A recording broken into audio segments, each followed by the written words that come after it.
नमस्कार। हम सभी पर महाराज जी का आशीर्वाद और बजरंगबली जी की कृपा सदैव बनी रहे। हनुमान जी के भक्तों के लिए कुछ भी असंभव, कुछ भी मुश्किल इस संसार में नहीं रहता, क्योंकि हनुमान जी की शरणागति अगर आपकी है तो फिर आपके सारे कार्य हनुमान जी स्वयं सिद्ध करने लगते हैं। आप बाहर से कार्य करते हुए दिखाई देते हैं, लेकिन सच तो यही है कि आपके सारे रास्ते हनुमान जी सुगम कर देते हैं।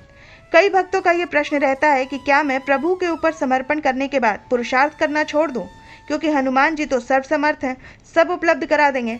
तो इस तरह का संशय कभी ना कभी हम सभी के मन में रहा ही है। तो देखिए, हमने कई बार ऐसा कहा है और संतों का भी यही मानना है कि प्रार्थना तब तक नहीं हो सकती जब तक कि हमारा कर्म नहीं चूकेगा। अब कर्म चूकने का मतलब क्या है?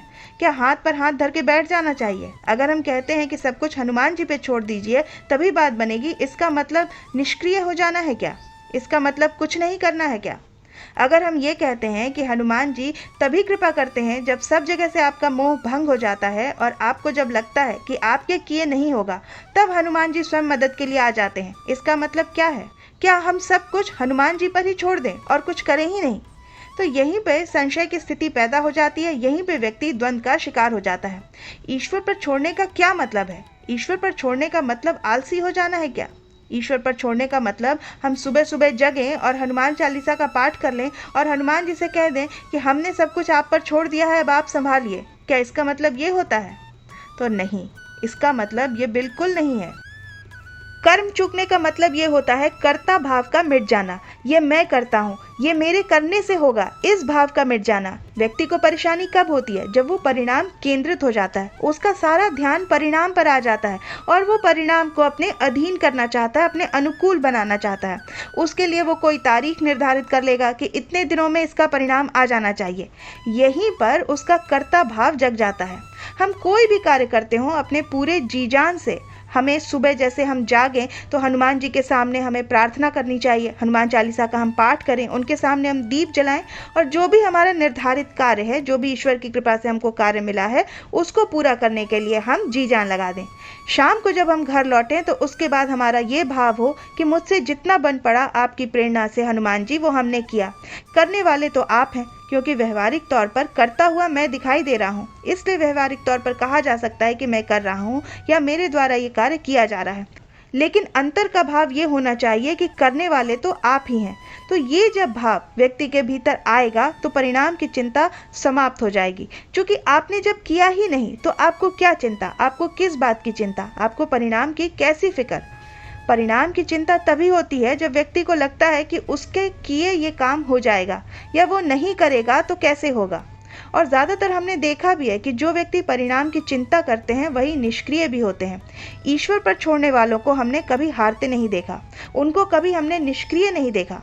वो तो सब कुछ ईश्वर पर छोड़ने वाले लोग जो होते हैं वो हमेशा उत्साह से भरे होते हैं, वो हमेशा अपने कार्यों के निष्पादन में लगे रहते हैं। उनके लिए वो कार्य ईश्वर का कार्य होता है।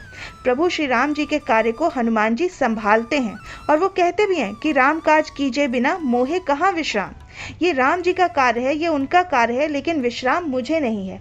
तो जब हम कोई भी कार्य करेंगे ये प्रभु श्री राम जी का कार्य होगा, हनुमान जी का कार्य होगा और हम विश्राम नहीं करेंगे, हम लगातार लगे भी रहेंगे, लेकिन ये कार्य हमारा होगा नहीं।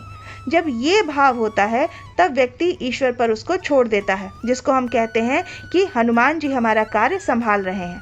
तो व्यवहारिक तौर पर हम भले ही अपने मुख से कहते हैं कि हमने ईश्वर पर सब कुछ छोड़ दिया है, लेकिन हम ऐसे कई लोगों को हमने देखा है जो ऐसा कहने के बाद भी चिंतित रहते हैं। उन्हें लगता है कि हम नहीं करेंगे तो भला ये कार्य कैसे पूरा होगा, हम अगर हनुमान जी पर छोड़ देंगे तो फिर मेरा कार्य कौन आकर पूरा करेगा।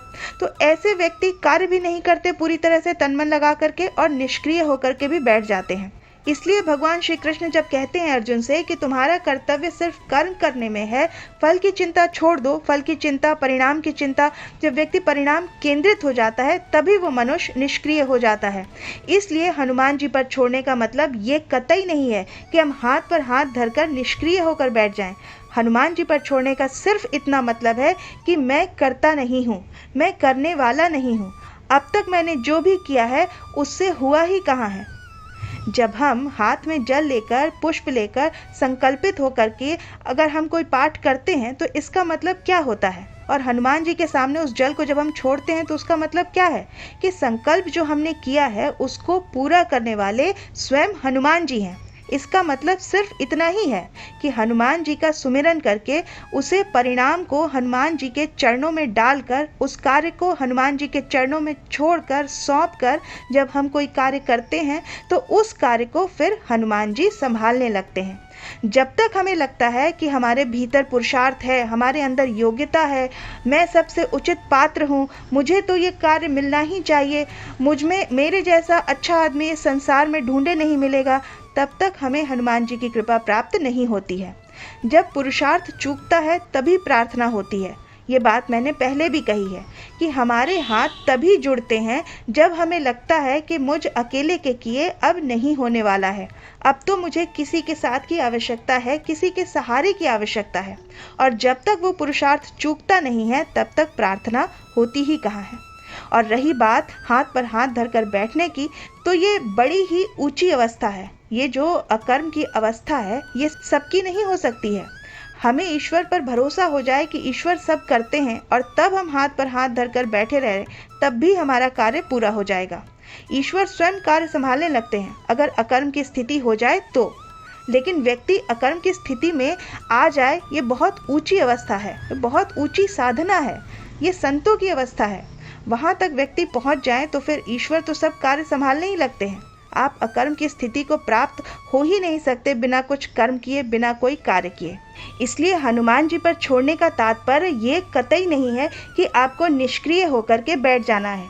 इसका सीधा तात्पर्य ये है कि आप सुबह जगें और अपने कार्य में अपना सर्वश्रेष्ठ दीजिए, पूरी मेहनत करिए। आप घर लौटिए शाम को, फिर हनुमान जी की आराधना कीजिए, परिणाम की चिंता छोड़ दीजिए। उसके बाद हनुमान जी स्वयं आपके सारे कार्य सिद्ध करना शुरू कर देंगे। लेकिन जब तक आपको ये लगेगा कि मेरे किए से हो जाएगा, मुझ में योग्यता है, मुझ में पुरुषार्थ है, मैं सब करने वाला हूँ, तब तक ये संभव नहीं हो सकता है। तो मैं आशा करती हूँ कि आज का ये अंक आपको पसंद आएगा। आप अपनी प्रतिक्रिया हमें कमेंट सेक्शन में लिखकर ज़रूर बताइएगा। इस अंक को हम यहीं विराम देते हैं। मिलते हैं आपसे अगले अंक में। तब तक के लिए जय श्री राम, जय बाबा की।